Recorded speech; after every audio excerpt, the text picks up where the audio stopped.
Voilà, et je vous ai fait savoir que c'était en route. Alors, je propose maintenant que l'on coupe nos micros et qu'on laisse la parole à Jérôme Lebon et David Bernard en les remerciant encore pour cette participation. Voilà, bonjour, merci Luc. D'abord, avant de commencer, je voudrais faire une petite rectification par rapport au mail envoyé par Luc au niveau de son mail d'invitation. Donc moi, je suis Jérôme Lebon, je suis architecte à la Fédération Wallonie-Bruxelles et je ne suis pas fonctionnaire délégué du SGISS, je suis un simple agent.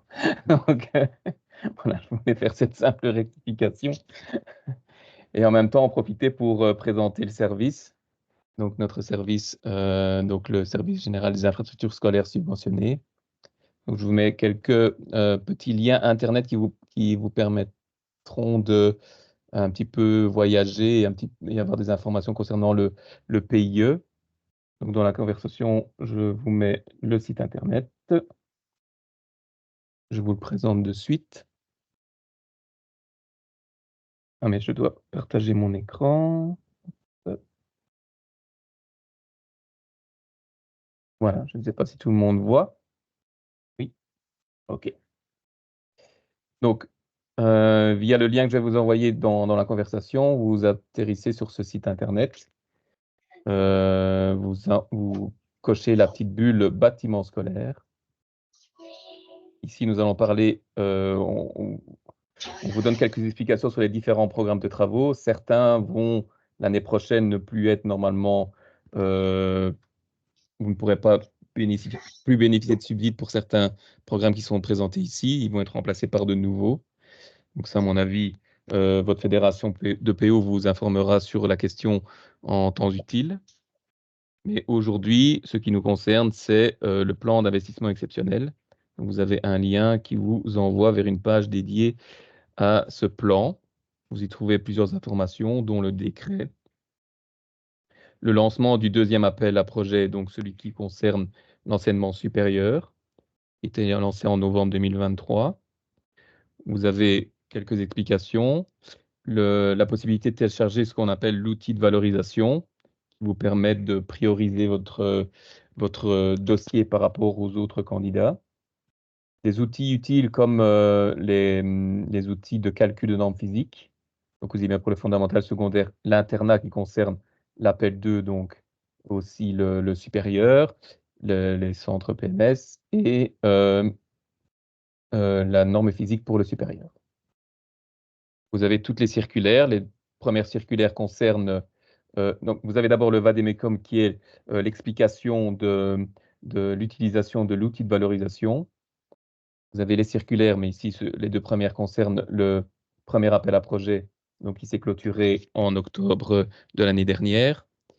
Vous avez les circulaires ici qui concernent le deuxième appel à projet, donc la 1106, pardon, qui concerne le lancement de l'appel, avec toutes les explications concernant cet appel, et la 9140 qui nous concerne aujourd'hui, qui est l'ouverture de la plateforme électronique que je vais vous présenter juste après, ainsi que les explications pour obtenir les accès à cette plateforme. Vous avez une foire aux questions concernant les appels, aussi bien appel 1, appel 2, et divers autres documents comme l'attestation de qualification qui est requise dans le cadre du remplissage de l'outil de valorisation. L'arrêté et quelques autres explications.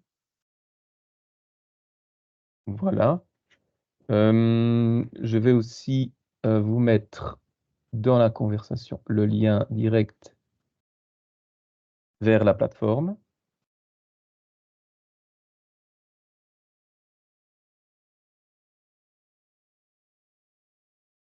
Voilà. Donc, quand vous cliquez sur ce lien, vous allez atterrir sur cette page qui vous demande de vous identifier pour accéder à la plateforme de l'encodage de votre candidature. On va vous demander votre identifiant Cerber et votre mot de passe lié à votre identifiant. On va vous demander aussi de définir le contexte dans lequel vous pouvez déposer une candidature. Donc, si vous êtes dans le cadre, mais ça vous lirez dans la circulaire, les différents contextes qu'il vous est possible d'obtenir.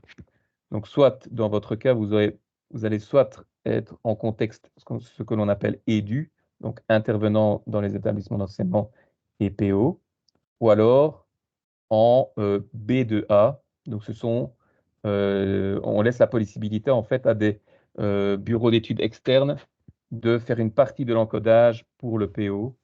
Là, ils devront s'identifier via un profil entreprise privée en lien avec l'administration.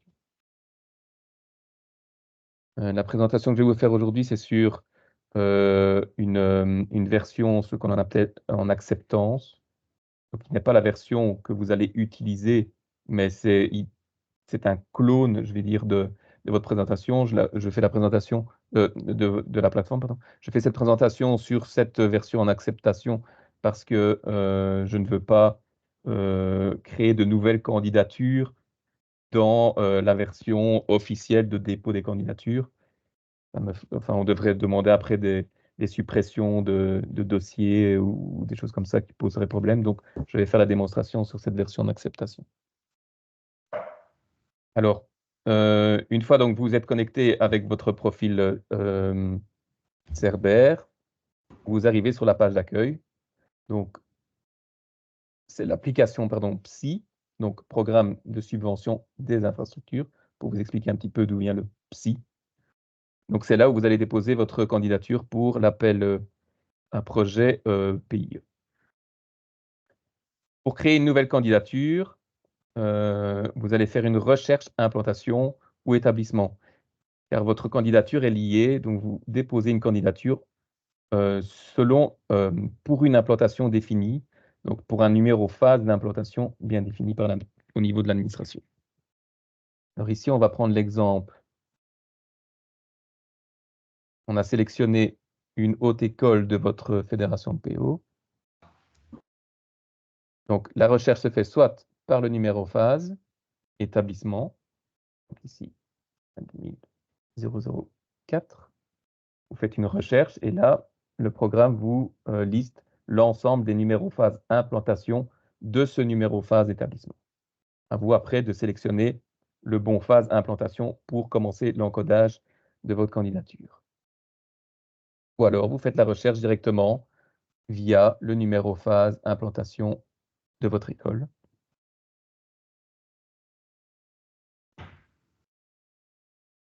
Et donc, ici, est concerné dans l'appel à projet numéro 2, les hautes écoles. Donc, je fais ma recherche via la haute école. Je clique sur le petit onglet Loop. Ici, on a déjà pré-encodé des candidatures. Ça sera plus vite au niveau de la démonstration. Ça me permet d'éviter de faire l'encodage devant vous. Mais je vais vous expliquer l'ensemble des différentes pages d'encodage. Donc ici, pour créer une nouvelle candidature, vous cliquerez sur « Ajouter une candidature ». Et là, une nouvelle candidature va se créer avec un numéro spécifique PIE lié à votre candidature. Ici, la candidature est créée, donc je vais l'éditer, qui me permettra de rentrer dans la candidature directement.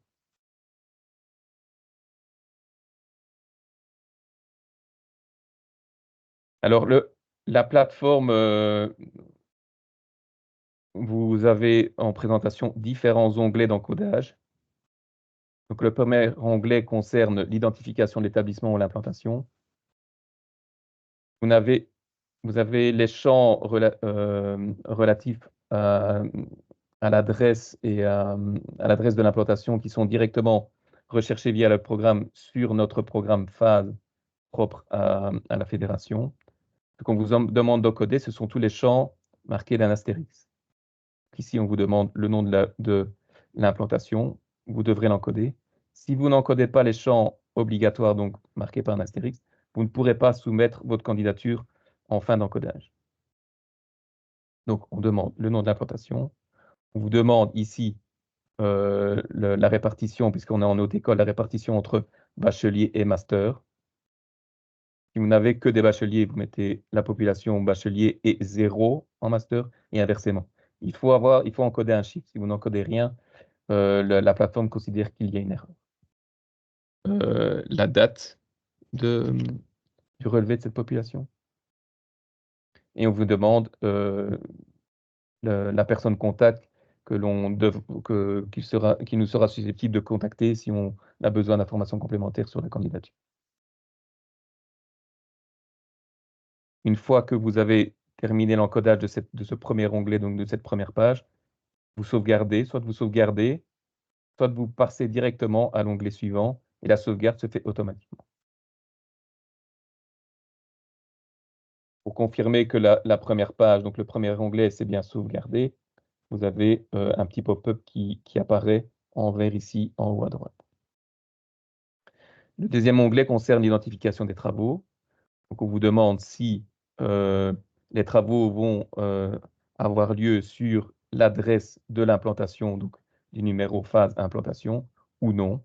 Donc, vous avez un petit menu, vous sélectionnez soit oui ou non. Si vous sélectionnez non, je le fais, on vous demande où se fera la réalisation du projet.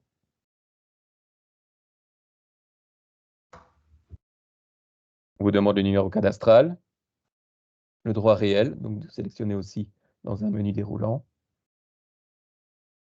En cas de bail amphithéotique, on vous demande la date de fin de bail, l'intitulé des travaux, donc le titre des travaux, un bref descriptif des travaux. Là, vous voyez qu'il n'y a pas d'astérix, donc ce n'est pas un champ obligatoire. C'est toujours bien d'informer l'administration sur l'objet des travaux. De savoir si les travaux nécessitent une démolition totale ou partielle du bâtiment.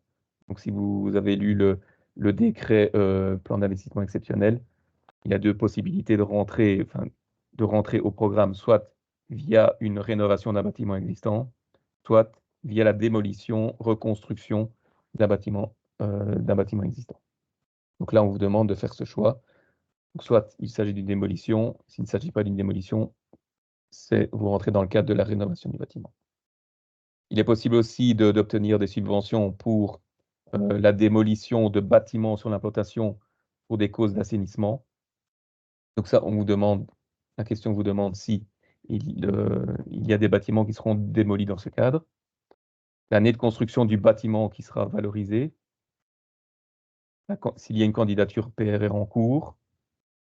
Donc si c'est oui, on va vous demander le numéro de la candidature et dans quel pool se trouvait cette candidature. Si il s'agit du pool A, on va vous demander, puisque c'était une condition du décret plan d'investissement, de nous dire si vous avez fait la démarche de renoncer aux subsides liés au dossier PRR.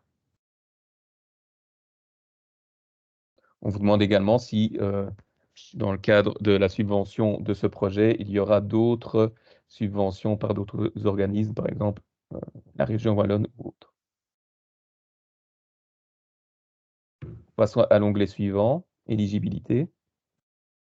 Donc, vous voyez, une fois que vous avez fait l'encodage, la sauvegarde se fait automatiquement.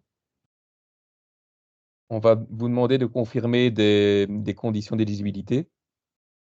Donc, vous devez les lire et donc cocher les cases. Et nous confirmer que vous êtes d'accord avec ces conditions.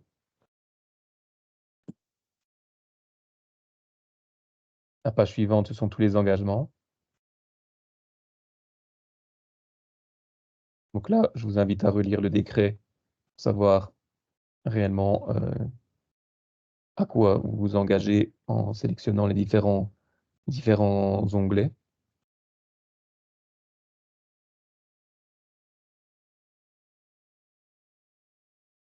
Pour sélectionner, on passe à l'onglet suivant.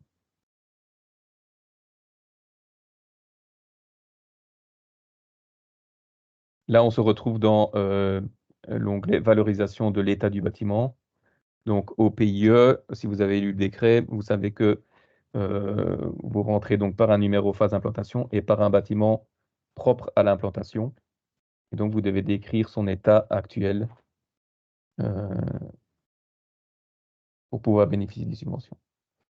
Donc, pour pouvoir le décrire, vous pouvez télécharger donc l'outil que je vous ai présenté tout à l'heure sur le site internet de notre service. Vous pouvez également le télécharger via cet onglet.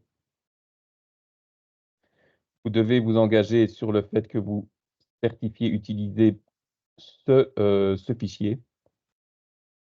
Donc, pour nous confirmer que vous n'avez pas utilisé un autre fichier ou manipulé ce fichier d'encodage. Il y a la possibilité aussi de télécharger le Vademecum, donc ce que je vous ai présenté tout à l'heure aussi sur notre page internet. J'aurais peut-être dû ouvrir l'outil de valorisation avant. Essayer de faire ça.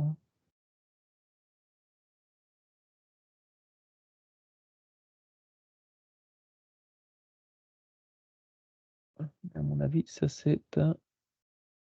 Si.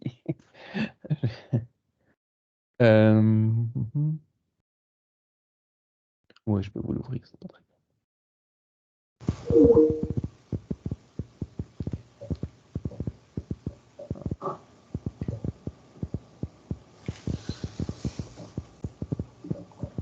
Donc, quand vous aurez encodé l'ensemble de cet outil, on vous demande justement la surface de déperdition du bâtiment que vous allez valoriser et l'effort que vous allez y faire pour l'isoler. Et donc, les données qui se trouvent ici, en bas, seront à reporter dans l'outil. Donc, à ce niveau-là, on vous demande la surface totale des parois de déperdition, la surface totale des parois de déperdition rénovées et le pourcentage de rénovation. Donc, ce sont les trois. Allô? Non. Ce sont les trois données qui se trouvent ici, qui seront à reporter sur la plateforme. Ici, je vais volontairement changer le pourcentage de rénovation.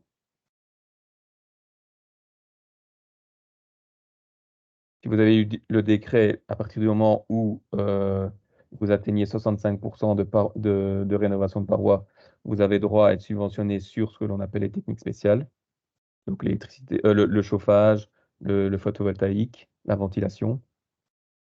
Et donc pour le chauffage, on vous demande de vous engager, c'est ce qui est prévu au décret, de confirmer que vous vous engagez à utiliser, dans le cadre de l'utilisation, enfin de rénovation de vos installations de chauffage, d'utiliser des installations décarbonées.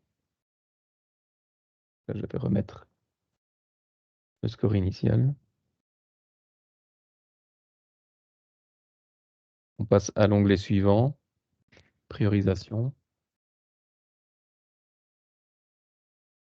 Alors, vous avez trois critères de priorisation prévus au décret. Donc, l'état du bâtiment. Vous pouvez bénéficier de 20 points de priorisation si votre implantation se trouve dans une zone qui a été touchée par les inondations en juillet 2021. Donc, il ne faut pas uniquement se trouver dans la zone, mais il faut que les inondations et que le bâtiment ait subi un préjudice grave au niveau de sa structure. Et puis, vous avez des points de priorisation également pour l'audit énergétique. Donc, le premier critère, ce que l'on vous demande de faire, c'est de reporter ce score de priorisation sur la plateforme. Et donc de cocher oui ou non dans le cadre des inondations. Et de sélectionner si vous avez réalisé un audit énergétique pour l'ensemble des bâtiments de l'implantation, pour uniquement le bâtiment qui est valorisé pour la candidature, ou s'il n'y a aucun audit énergétique sur les bâtiments de l'implantation. En fonction, donc, les points et le score, l'autoscore provisoire s'adapte en fonction des choix ou des encodages que vous réalisez.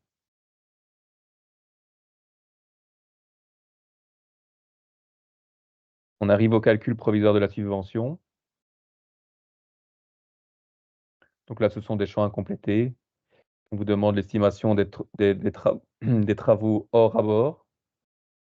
l'estimation du montant des travaux des abords, ils seront automatiquement limités à 10% par la plateforme.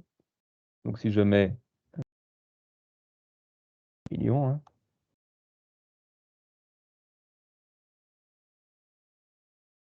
il va rectifier alors le montant des abords.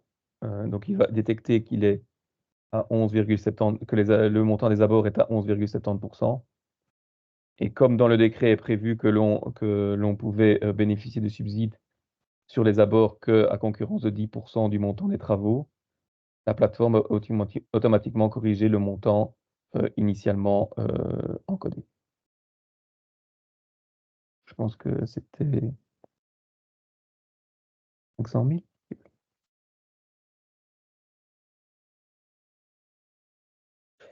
Alors, la plateforme nous demande aussi si, dans le cadre de ce projet, le pouvoir organisateur souhaite désigner ou a déjà désigné un auteur de projet ou a réalisé un marché de service.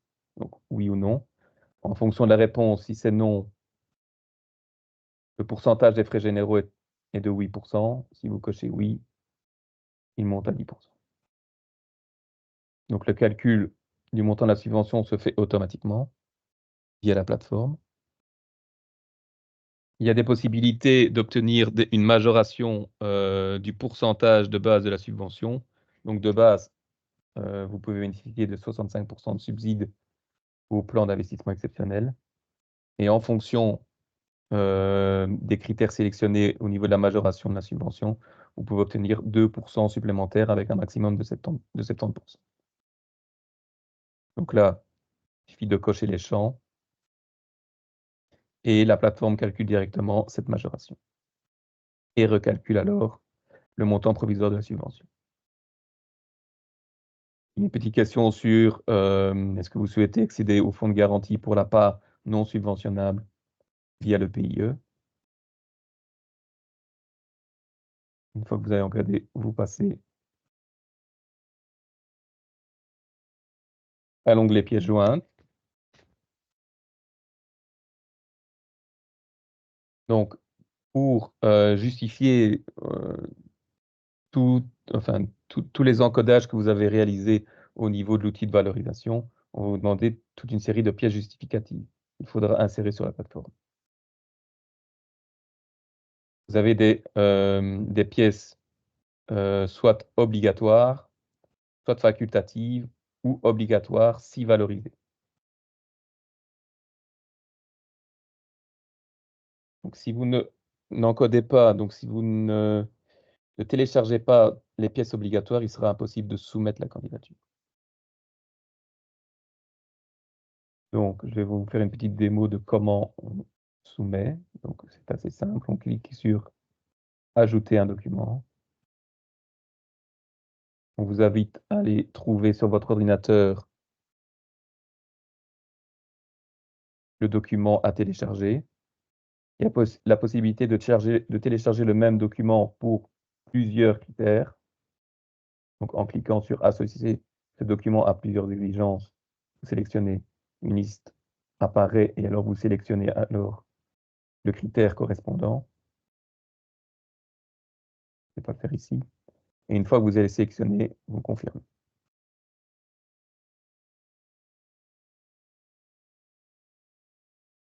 Voilà. Et donc, votre pièce a bien été ajoutée. Si vous avez fait une erreur, si cette pièce-là ne devait pas être téléchargée sur cette ligne-là, vous la supprimez.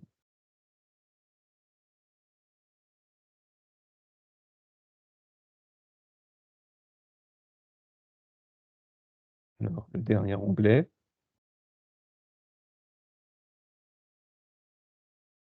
Donc là, c'est l'onglet récapitulatif, donc un résumé de votre candidature. Donc là, on vous invite à la parcourir pour vous assurer que le codage que vous avez réalisé est correct.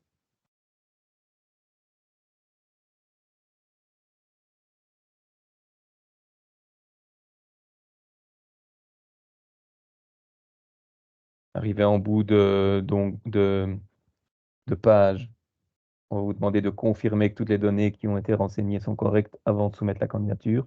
vous cochez, soit vous sélectionnez vous cliquez sur ce bouton-là, soit sur le bouton action ici au-dessus, et vous cliquez sur soumettre. Et votre candidature est soumise.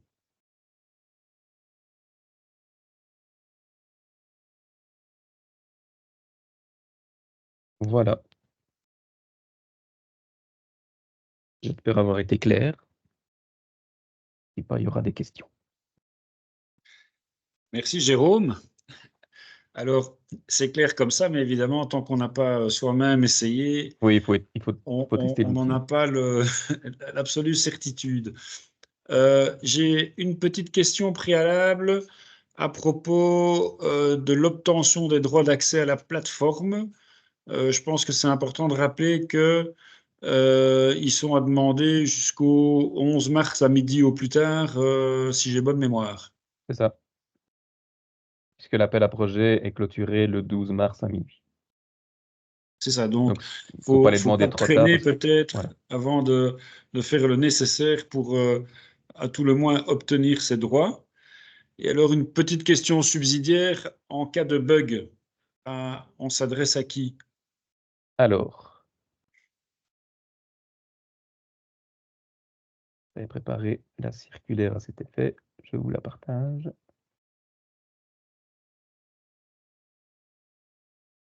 Alors, support technique, pour tout ce qui est création de compte Cerber, donc les comptes qui vous permettent d'accéder à la plateforme, donc c'est le support ethnique. On a mis ici pour toute question relative réellement au contenu de la candidature. Donc, si vous avez des questions, si vous voulez une visite d'agent sur place pour être certain que le projet que vous envisagez correspond bien à l'appel à projet en question. Et vous avez ici les différents services régionaux du Service général des infrastructures scolaires. Donc, Bruxelles, vous en avez un à Bruxelles-Brabant via Madame Barbara Darch. Dans le Hainaut, Sylvie Rogien. À Liège, Fabien Losange. Et à Namur-Luxembourg, Véronique Deleuze. Ça, pour toute question, je vais dire technique ou je vais dire des questions liées à votre projet propre au PIE, on vous invite à les contacter. Et puis pour tout problème technique d'encodage pur, donc quand vous êtes à l'intérieur de cette plateforme, ben, c'est soit David, mon collègue Alexandre Crosset à Liège ou moi-même. Ça répond à ta question.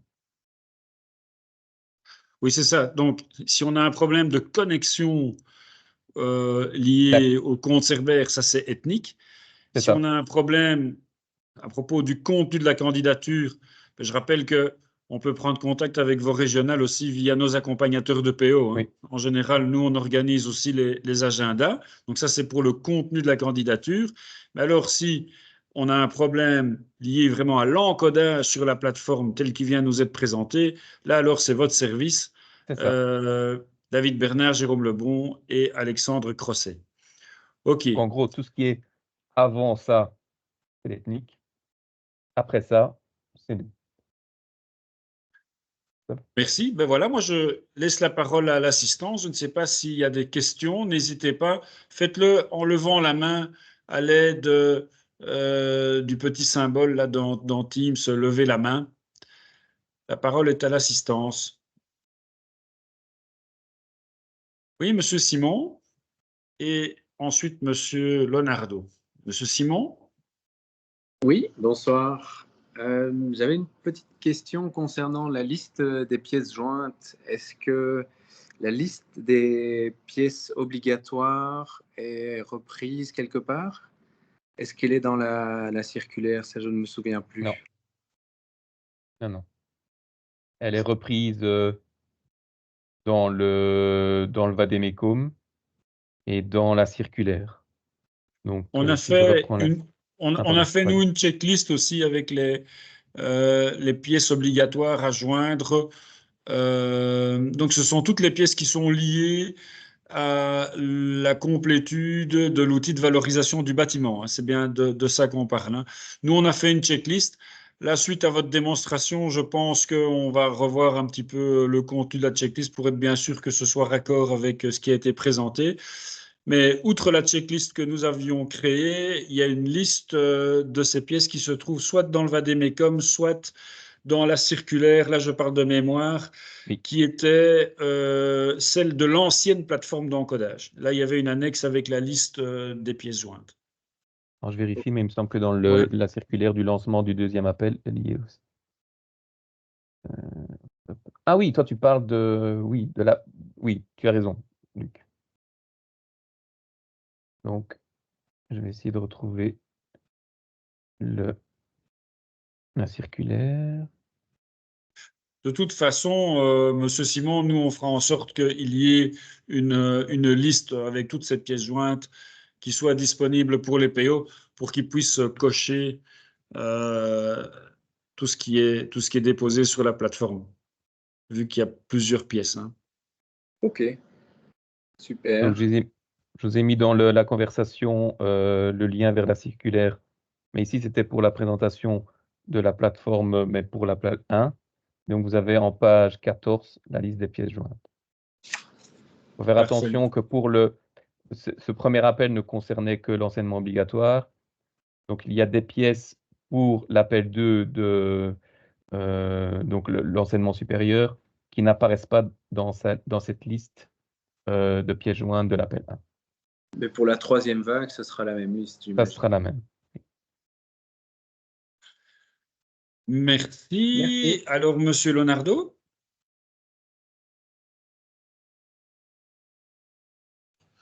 Mais c'était la même question, tout simplement. Est-ce qu'il y avait déjà une liste? Donc, Monsieur Simon a pris de vitesse. Donc, voilà.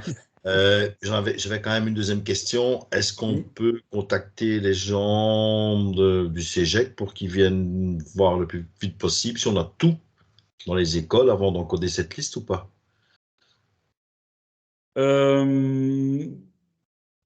Donc, je veux être sûr d'avoir bien compris la demande. Donc, ici, on est bien, on fonctionne par appel, hein, Monsieur Leonardo. Oui. Donc, vous êtes concerné par les mêmes bénéficiaires que l'appel numéro 1, donc ce sera pour le prochain appel, mais vous pouvez déjà travailler sur la confection de votre dossier en prévision de l'appel numéro 3. Alors, si la question c'est passer en revue toutes les pièces qui sont à déposer sur la plateforme, ben, vous aurez pour faire ça la checklist. Maintenant, si c'est pour vérifier que vous avez monté un dossier en vous conformant bien au mécanisme du PIE, ça, bien sûr, vous pouvez faire appel à l'accompagnateur de pouvoir organisateur de première ligne. Et de mémoire, chez vous, c'est Monsieur Vaness, qui est d'ailleurs dans la réunion ici. Voilà. Mais vous me dites qu'on ne fait pas partie du projet 2, donc je ne dois pas rentrer ma candidature pour le 11 mars alors. Non, donc l'appel à projet numéro 2, il concerne le niveau d'enseignement supérieur non universitaire. Oui, juste. C'est bon. Voilà. Ok, merci. Pas de souci, à votre service. Je ne sais pas s'il y a d'autres questions. Oui, Madame Nourens. On ne vous entend pas, Madame. Vous devez ouvrir votre micro.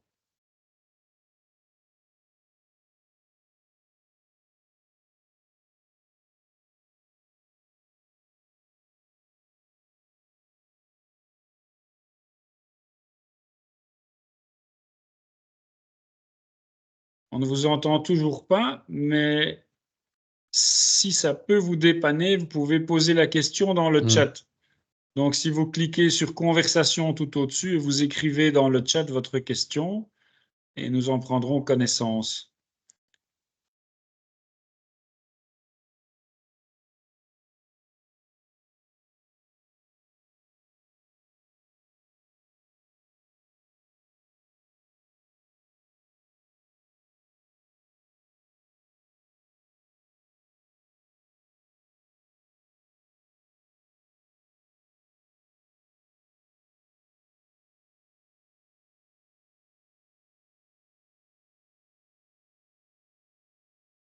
Quelle sera la date pour le prochain appel qui concerne l'enseignement obligatoire? Ça, c'est une question touchy, ça, Madame Nourens. On ne la connaît pas. On sait que dans le décret, il est indiqué que le 3e appel sera lancé dans le courant du premier trimestre 2024. Donc, c'est entre janvier et mars. Pour le lancement de l'appel, hein, pas pour sa clôture. Hein. Donc, si l'appel est lancé fin mars, eh bien, les PO auront 3 mois pour confectionner leur dossier dans le cadre de ce 3e appel. Je ne vous cache pas que si je vous prends cet exemple, c'est que c'est mon avis à moi, mais ça ne regarde que moi. Je ne sais pas s'il y a d'autres questions. Je vois Patrick Hainaut qui a levé la main. Oui, Je demanderai à Monsieur Leonardo, à Madame Nourens de bien vouloir baisser leurs mains. Merci. Ouais. Vas-y, Patrick. Comme nous parlons de délai de dépôt pour la 2e phase, ou la 3e même, nous on connaît le nôtre pour la 2e phase, c'est le 12 mars, mais est-ce qu'on a une idée du délai de réponse de l'administration et puis des politiques pour nous attribuer ou non nos subsides? Je vais me permettre de répondre, Jérôme. Hein. Je pense que c'est compliqué parce que ça dépend du nombre de dossiers à traiter. Oui, bien sûr. Hein. Donc, il est prévu que l'administration repasse sur tous les dossiers. Alors, pour donner une idée, le premier appel, c'est une enveloppe de 300 millions d'euros. Il y avait 400 dossiers. Mais il y a eu plus de 400 dossiers et pour 1,4 milliard de demandes de subventions. Donc, ça donne une idée de la quantité de dossiers qui n'ont pas tous été traités. Mais donc, c'est un boulot énorme à réaliser. Et donc, pour ce qui concerne le 2e appel, on ne sait pas à ce jour combien de dossiers seront soumis.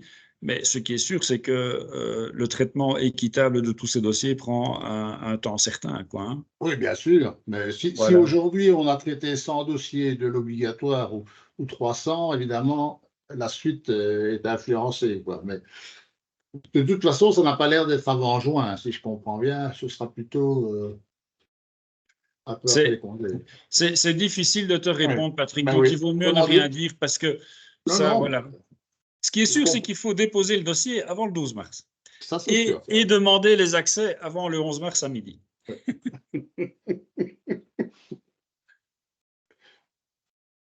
Voilà, je ne sais pas s'il y a d'autres questions.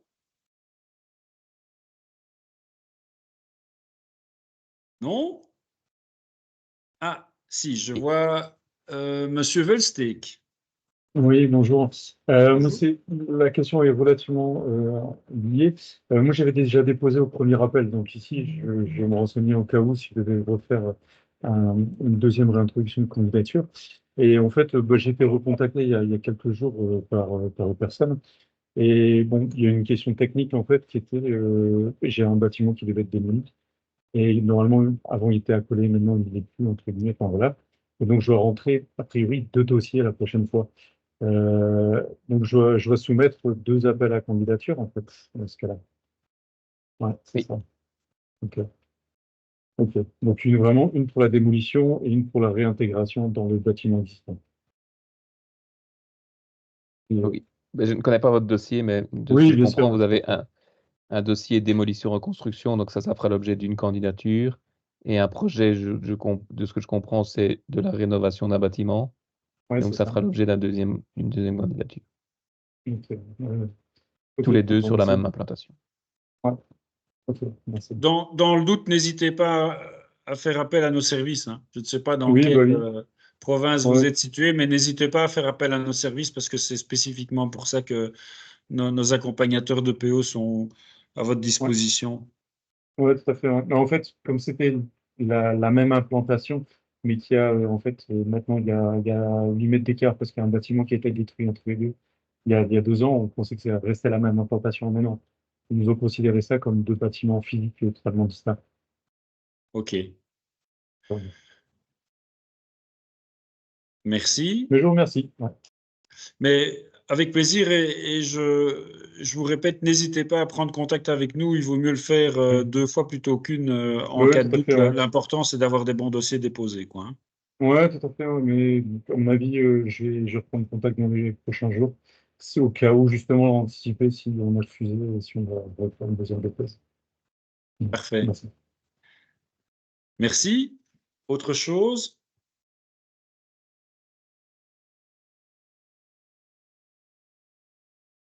Donc, en Non? principe, on ne nous contactera pas. Tout était clair. Très bien. C'est que tout était clair. Ouais, Il voilà. n'y a plus qu'à encoder. J'ai pris De les toute noms. De toute façon- façon, si vous nous téléphonez, c'est que. Voilà. Nous voici tranquille au moins pour ce week-end. Hein, mais... Oui, c'est ça. Voilà, j'allais dire de toute façon, en cas de difficulté, on sait maintenant à qui s'adresser. Encore un tout grand merci à Jérôme et David pour cette présentation. Merci à tout le monde, à tous les représentants de PO et collègues, accompagnateurs de PO et architectes du département des infrastructures pour leur participation à ce webinaire qui est donc enregistré. Il sera disponible dès demain dans l'extranet ainsi que dans le groupe Teams qui a été créé pour vos architectes. Voilà, une excellente soirée à tout le monde. Bonsoir. Au revoir. Au revoir. Bonne soirée. Merci, au revoir. Au revoir. Merci, bonne soirée. Au revoir. Au revoir.